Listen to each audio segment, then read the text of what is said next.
we spoke about the Constitution and how the Constitution was negotiated. The negotiation process is very important for you to understand and also to be able to write down in a test. Now, today we're moving on to the basic elements of the new constitutional order. Now, what this means is that the Constitution and how it is written and all the laws that we find in a constitutional state needs to adhere to certain basic elements. So these elements can be seen as the building blocks of a constitutional state. Now, firstly is the idea of constitutionalism. Second is the rule of law. Then we have democracy and accountability. We have the separation of powers, checks and balances, cooperative government, and the de-evolution of power. Now, these are the foundational norms of the Constitution. Now, some of these, for example, the idea of the rule of law, is found explicitly in the text of the Constitution. So, when we read the Constitution, there are certain sections that will contain these words, and that the Constitution puts them down as rights and principles of the Constitution. Others, for example, constitutionalism or the separation of powers, are implicit in the text. That means that there's no specific section that refers to them, but from the text in the Constitution, you'll be able to deduce that these principles exist. Now, these principles tie the whole Constitution together, and it gives us the framework of the Constitution. It also means that any behavior or law or policy that is not in line with these elements will be found unconstitutional. Although these are the basis and the foundation of our legal system, the Constitutional Court would very rarely base a decision on these principles. So, for example, if they have a case where they want to review whether it is unconstitutional for people to, for example, not be able to go to school, they would rather look at the best child principle found in Section 28 of the Constitution rather than, for example, basing it on the rule of law.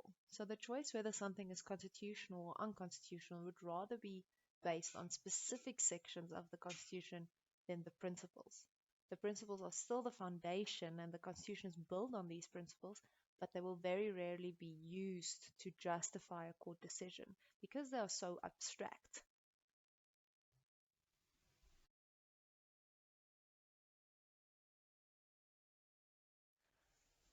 The first basic principle we will be discussing is constitutionalism. Now, the idea of constitutionalism, to understand it, I'd like to start with a quote from Lord Acton, who is a British historian. He stated that power tends to corrupt, and absolute power corrupts absolutely. Great men are almost always bad men. Now, if you look at this quote, it encapsulates the essence and the importance of constitutionalism.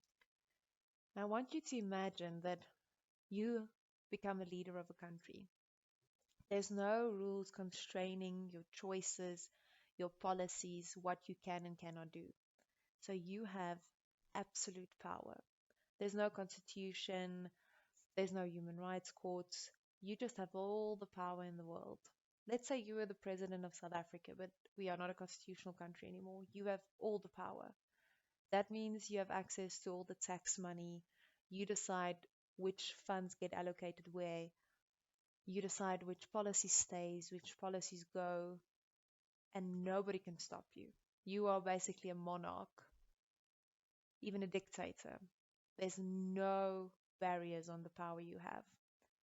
I want you to think about if you had that unlimited power. Could you honestly say that you would only do good? And if you start thinking in a cycle, if you start taking tax money, for example, for your personal use, and you start traveling and you realize you can make all your dreams come true, would you only do small things, small little corrupt dishonesties? Or how far would it go? Imagine political leaders in South Africa if they were given absolute power. what do you think would happen? And this is where this quote comes into play. The idea that when somebody gets absolute power, they become absolutely corrupt. There's a saying that people get drunk on power. And this is exactly where the principle of constitutionalism comes into play. It's the theory of constitutional law, which means it prescribes what a constitution should and should not do.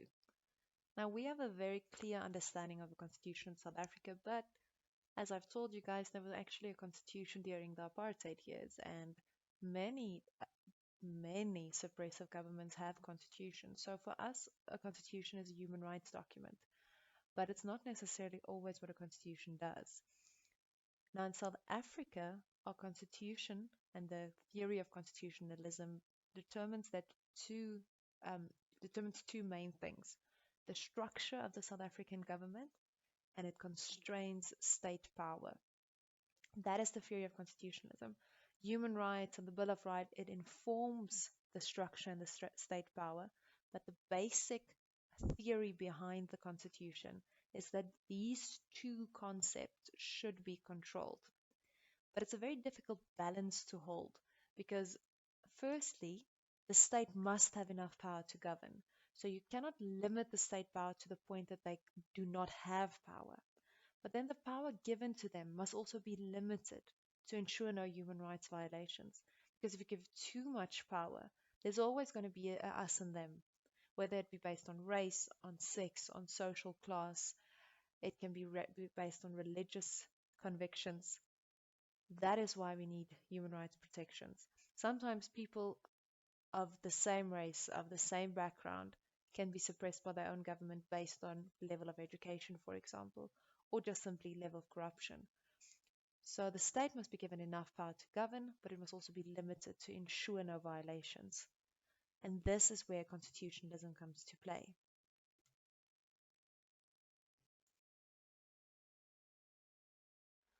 Okay, so when we look at constitutionalism, the essence of the doctrine determines that the power of the state should be defined and limited by the law to protect the interests of society.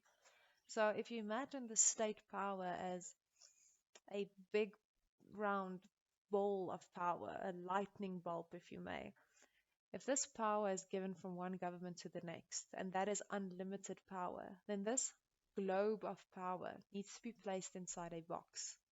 And that is constitutionalism, that this power is not unlimited, but limited and has certain barriers to it.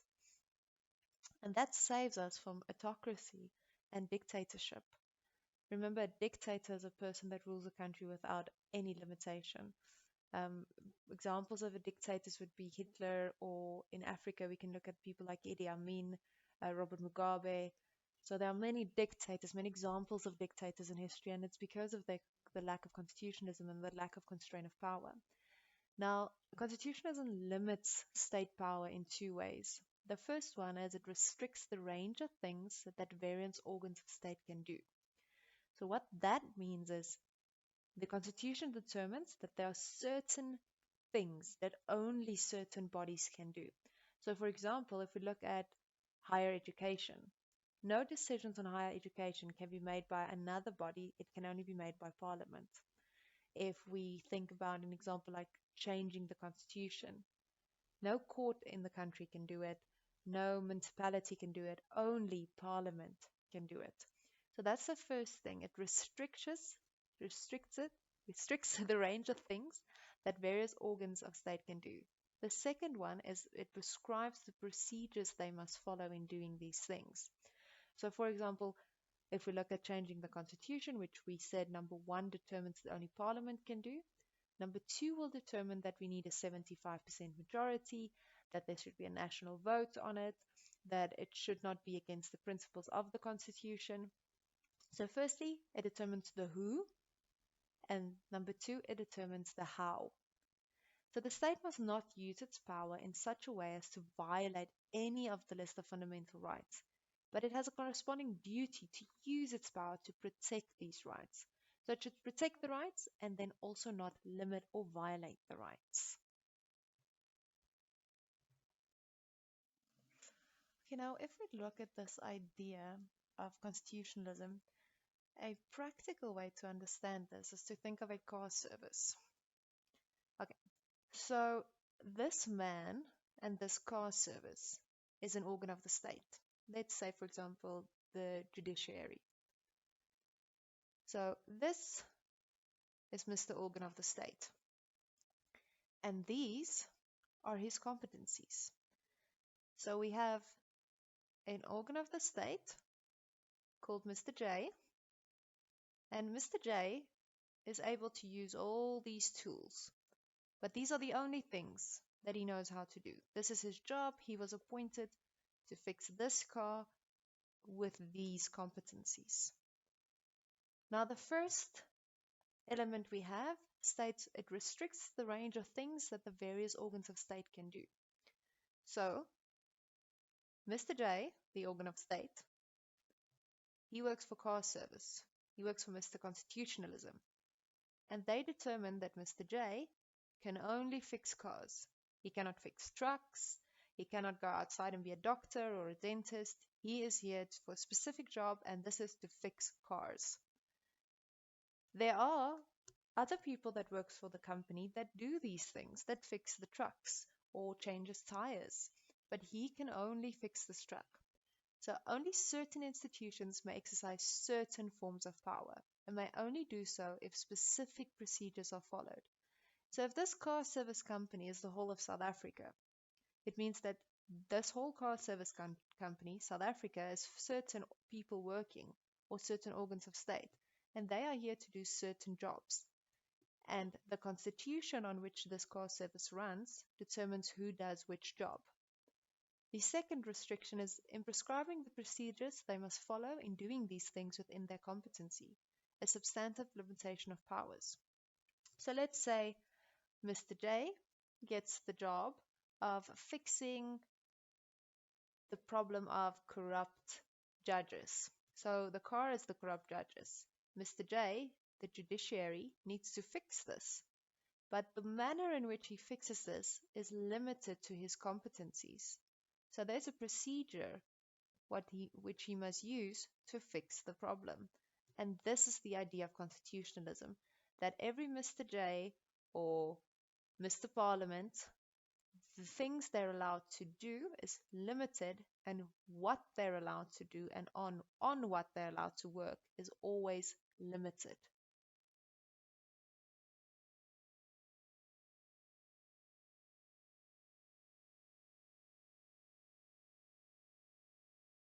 Okay, constitutionalism. Remember when we started this lesson, I told you guys that there are certain principles on which the constitutional state is built upon. One of them is constitutionalism. So there's basic elements of a constitutional order. Element number one is constitutionalism. But under constitutionalism, we get three principles of law. The first one being constitutional supremacy. The second one, justiciability. And the third one, entrenchment.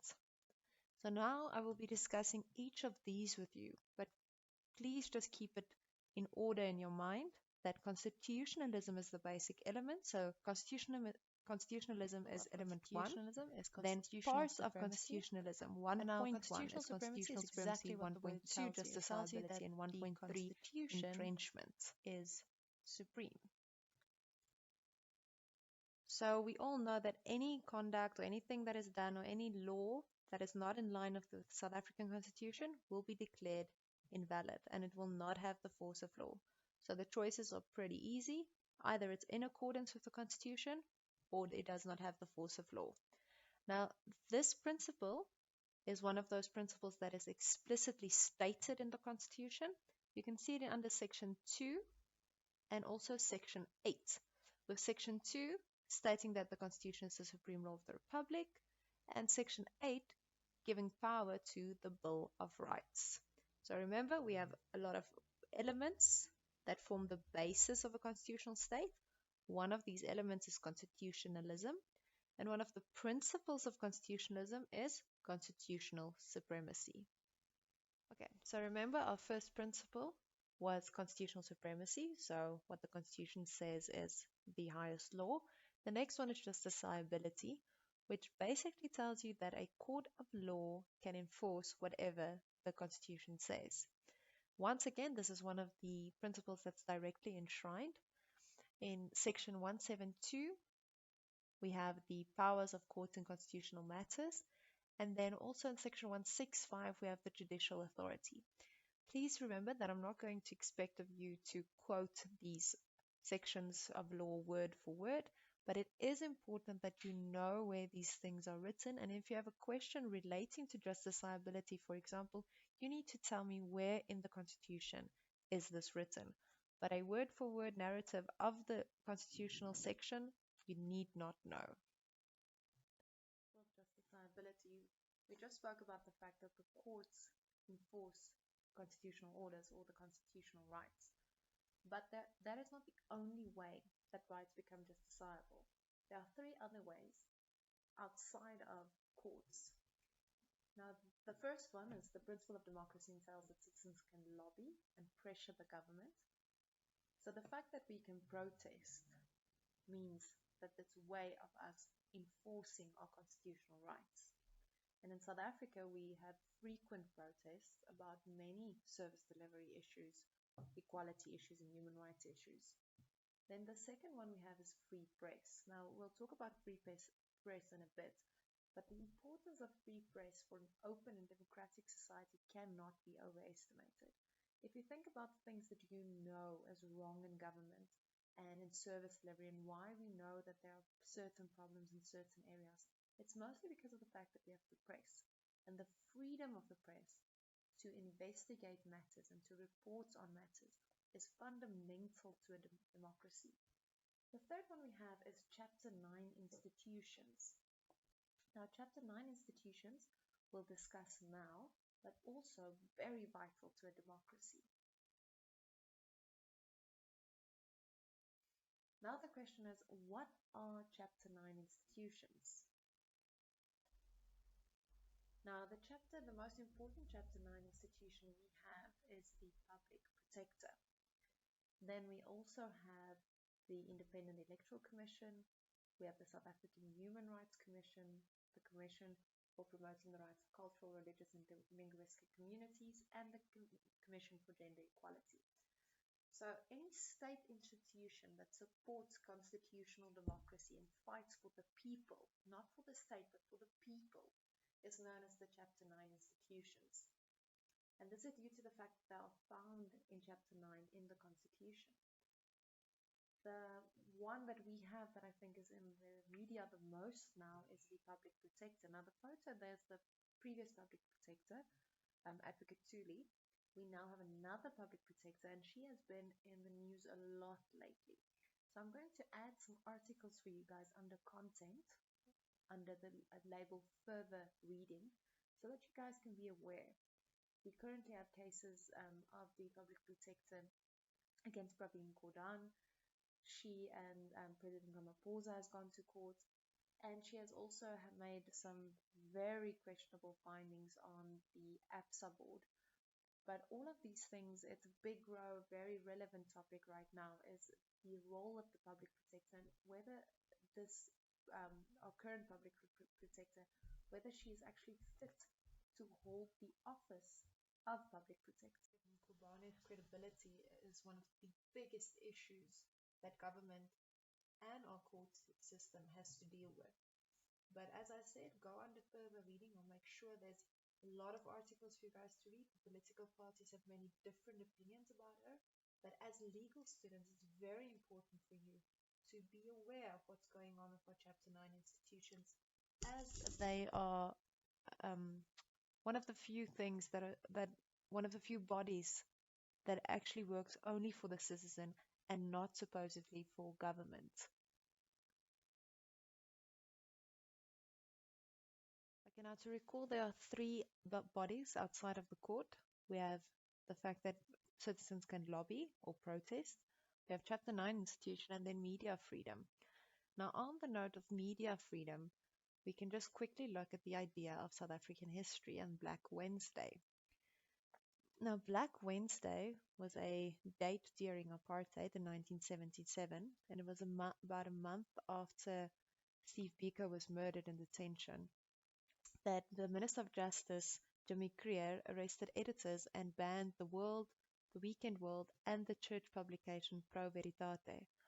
Now, this was all an attempt to stop media freedom. The theory A behind question it I want was to ask you guys, which that might seem silly in today's these democracy, pages, is these press is pages, the media they were safe in our trying to report democracy? the Do actual we truth have behind media Steve freedom? Biko's death. Now, if you guys remember, the Now, apartheid under the government rule held of that he Zuma, committed suicide there because was he one day in refused which to they eat. now called Later on, Black during the Friday of Truth and the Reconciliation democracy. Commission, it came out that he What was in happened fact during this murdered. time was the And for example, if we look Zuma at the regime decided paper, that the Pro from Veritate, henceforth, they had papers were the not allowed editor of to the journal was report on Cedric protest Mason, one of delivery, the few delivery white protests, freedom fighters, and he was amongst other things. arranging Now, the a problem with secret this plan to was fly Steve Biko to this is media Gaborone freedom in being Botswana limited. in The moment you want to control how the 1976 to citizens meet with see Oliver the state, Tambo and the media ANC in freedom order to discuss a becomes a problem. strategic And then partnership. the very But police principle of surveillance the of Biko was Constitution inexplicably becomes a stepped up problem. at the time, making it Now, impossible for him to journalists be flown must be out. accountable And the to the apartheid public's government right to know the found facts that out. about They power obviously and arrested abuse Cedric because this Mason, informs the and his decisions publication people was make. stopped. In tandem At with the this, same time, journalists the could Christian also be Institute, activists in an democracy and NGO, break free from the shackles of whose political leaders were fractions and Bayers commercial Mobia and interests. Donald This Woods, would be the ideal, was but also we are not closed living in the ideal down. world. And then The other dismal aspect of publications. So journalism in Black South Africa Wednesday today is was known captured as Black media, Wednesday for Press or those Freedom for journalists many who have reasons, but allowed it was known themselves as to Black Wednesday use for by Press the Freedom ruling party's because battles the and then freedom of the perform press on smear this jobs day, in a mere front-page month after stories. the death of Steve Biko, So we are having kind the of just same problem showed the now with, for brutality and the example, the loss public of protector. freedom Many of the people are saying apartheid the government. media Because the is moment you try to crucifying her, control the with other people press, saying the you are media is trying not to doing control the enough. mind of the And the citizen idea is that the and the media in an beliefs they ideal world hold. will give us the proper information to And make luckily, informed decisions. the end of I Black will Friday also add came, in further reading and two other articles for you to had read, press an freedom for a very information long leaflet time. about the death of Steve Biko from the Apartheid Museum, and then also some newspaper articles about Black Friday and what exactly happened. We were so extremely close to losing our democracy in the last year of Zuma's reign, and very few people realized how bad it was getting and how badly and threatened our constitution was at that time and our whole existence as a democratic state. Dismal picture about media freedom in South Africa. We can look in 2014 when a photojournalist was killed in the post-apartheid South Africa. So in January 2014, police shot Michael Tsele, who worked for the Cormorant and the Leseding News newspapers.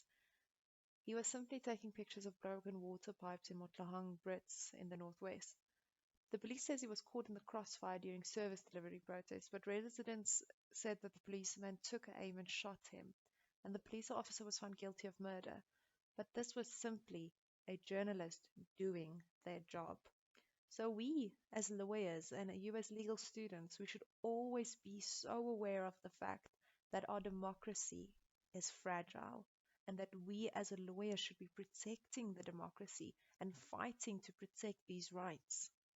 But if we look back at the positives, SANEF won its interdict against the Speaker of the National Assembly. This was the previous Speaker, Baleka Mbete, for jamming communications at Parliament during President Jacob Zuma's chaotic State of the Nation address in 2015. So what Baleka Mbete did is she gave an order to say that communication will be jammed inside of Parliament. So people had good cell phone reception, and the moment they went in, they lost reception. Same with their laptops, so they had no internet connectivity. So it was impossible to do blow by blow, hard hitting reporting on the State of the Nation address. Now, if you can remember, this was one of Jacob Zuma's last State of the Nation addresses, and it was absolutely chaotic. The EFF was protesting, they had armed guards. It was completely chaotic, but she wanted it to be kept from the public how bad it was getting, because then they would have doubts in the leadership of Zuma. But the Supreme Court of Appeal then ruled that the censorship had no place in a democratic country. None at all. So forget it, Malekam Bete, and also any other person of parliament or figure in parliament that tries to limit the democratic state. Constitutionalism. This is now behind constitutional supremacy, and justifiability is infringement. Now, entrenchment means that the Parliament cannot amend the Constitution without following special procedures and without the support of special majorities. So, legislation can be amended and changed if Parliament approves, but changing the Constitution is not an easy feat. Now, this is enshrined in Section 74 of the Constitution, and it states that the National Assembly, with a supporting vote of at least 70%, 5% of its members, and the National Council of Provinces with a supporting vote of at least 6 provinces. So, if Section 1 and the subsection may be amended by a bill passed by A and B. Now, in Chapter 2, which is the Bill of Rights, wants to be amended, there are two requirements. The first is the National Assembly, with a supporting vote of at least 2/3 of its members. And then B, the National Council of Provinces, with a supporting vote of at least 6 provinces. So the manner and form in which the Constitution can be changed is quite complex. If we look at the idea of a 2/3 majority of 75%, it means that if the Parliament sits in front of us and 50% of the Parliament is ANC and 11% is EFF and something in the 20% is BA and everything that's left is the mixed parties, these different parties, and that is about the makeup of the Parliament right now, 75% of those people sitting there need to support the change in the Constitution. And even if they say, yes, we are agreeing, then at least 6 of the 9 provinces also have to agree. And that is why people ask you, for example, why is the death penalty not brought back? Why don't we vote it back in? It's not as easy as going, okay, Parliament, people of South Africa want the death penalty back, let's bring it back. If the death penalty, for example, needed to be brought back, this will be lobbied to the Parliament, then the Parliament, 75% of the Parliament would have to agree to it. And remember, lots of political parties base their mandates on freedom, equality, human rights. And for example, the ANC, when they removed the death penalty, it would not be easy for the ANC as the party that revoked the death penalty to bring it back. And they are 50% of the majority. So that's why certain provisions are not that easy to change. If we look at things like the legal drinking age, which changed from 21 to 18, that was a lot easier because it was not part of the Bill of Rights. So, for example, let's wrap this constitutionalism principles up. If you get a question about one of these 3 principles in your test, what I need you to do is first define constitutionalism, then name all 3 principles, and then discuss the principle which I'm asking you to discuss. So if I do ask something like this, you will be given a fact or a case study, and I will ask you, or I'll ask you a question and ask you, why is this not possible? Use a constitutional principle.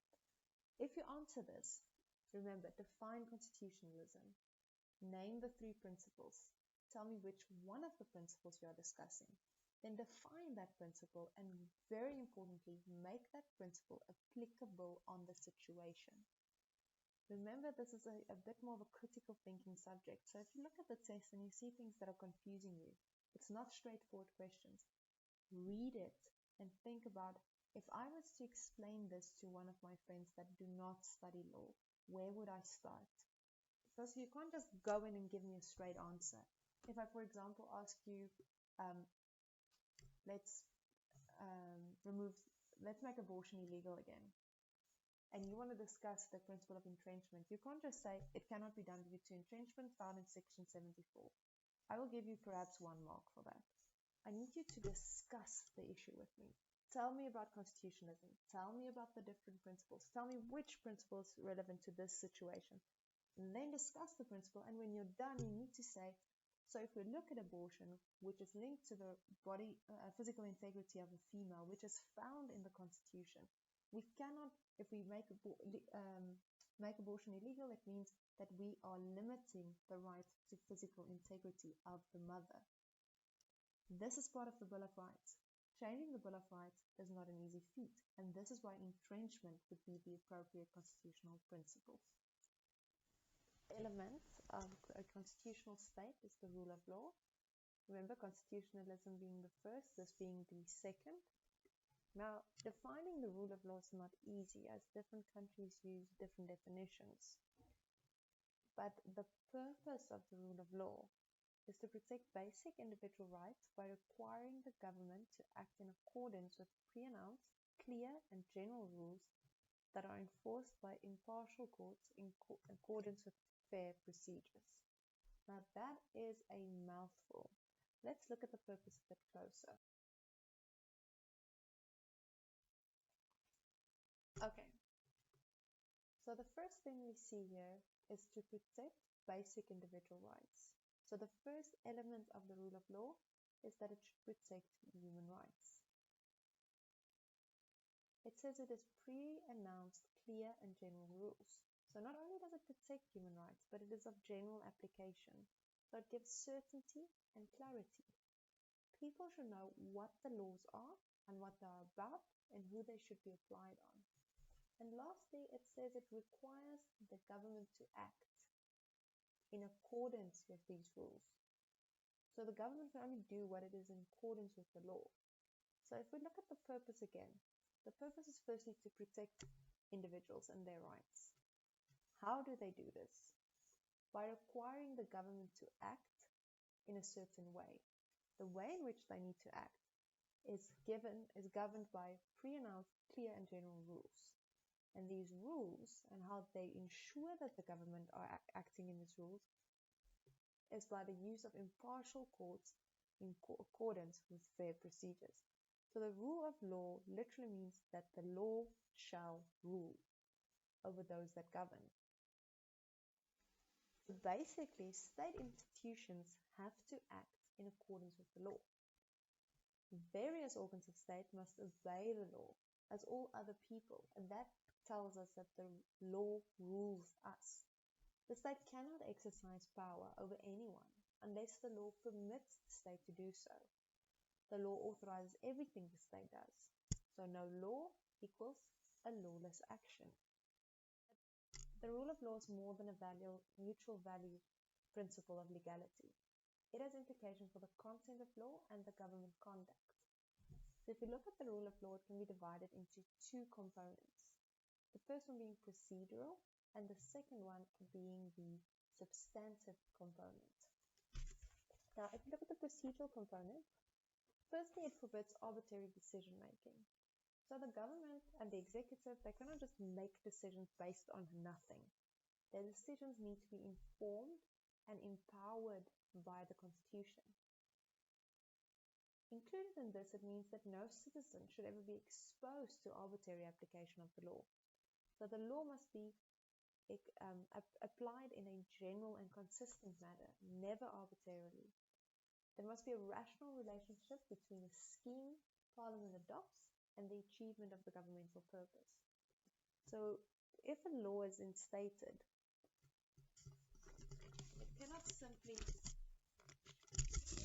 it cannot be simply said that Parliament is adopting it for no reason. It must be for a rational reason, and there must be a relationship between the purpose and the adoption thereof. If you remember the lesson you did about the Makwanyani case, the death penalty case, rationality and a relationship in rationality is very important. And then lastly, procedural fairness. If you look at the substantive area, the government must respect everyone's basic rights. The law must be clear and accessible. So these two components are the components of the rule of law. You can only say you applied the rule of law if you've complied with both the procedural and the substantive component. Now, if the rule of law was a tasty burger, now the rule of law is a deceptively simple phrase that squeezes a bunch of juicy concepts inside. Now, we all know how wrong things can go when a burger is assembled poorly or the ingredients are left out. The sauce slops on your shirt, tomatoes slop on the floor. Worse, if the patty is not sized correctly, you will end up chomping down on a disappointing mouthful of bun with no meat in between. So the rule of law needs all the ingredients. So if we look at the cheese part, the law is clear, known, and enforced. The second one, people are presumed innocent until proven guilty. Tomato, everyone is equal under law, and the government power is spread amongst many. People cannot arrest you without reason. Everyone has access to justice. People have the right to protest. Courts and juries are independent from government. Now, if I ask you a question about the rule of law, you're not necessarily going to have to tell me about the tasty burger, but if I ask you to define it, these are the elements that I want you to know of and be able to discuss. Remember, this subject is never going to ask you to repeat things like a parrot. You're going to have to write down your theory, but then also give me your own thoughts and opinions. So this is a nice way of understanding the rule of law. Now, if you read in your textbook, there's lots of information about the rule of law, which I would highly advise you study and you know and understand. But what I'm telling you in class is just the basic idea of what the rule of law is as a principle of constitutionalism. The Rule of Law by Lord Bingham. Yet again, you don't have to know this like a parrot. This is just for you to have a better understanding of what the rule of law is. Now, firstly, he said law must be accessible, so far as possible, intelligible, clear, and predictable. So, law must be understood. Your grandmother, as well as a judge of the court, both of them should understand the law. Questions of legal right and liability should ordinarily be resolved by application of law and not the exercise of discretion. So, legal rights and liability should always be known by law, and that gives legal certainty. Laws of the land should apply equally to all unless objective differences require justified differentiation, example affirmative action where there's a differentiation based on race. Number 4, the law must give adequate protection to fundamental human rights, example the Bill of Rights. Number 5, a legal system must be proved for affordable means of dispute resolution through the application of law. Now we continue with number 6, 7, and 8. Public officials must exercise powers reasonably and in good faith for the purpose for which powers were conferred on them and within the limits of the power. Then number 7, adjudicative procedures by the state must be fair. And number 8, compliance with international law obligations must be undertaken. So the rule of law depends on the understanding between the citizen and state in which both sacrifice freedom and power in interest of protection of rights. Okay, very good. So that is the end of the rule of law. Now we will move on to democracy and accountability. It's democracy and accountability. Now, the idea of democracy is not an easy concept to define. It's very contested.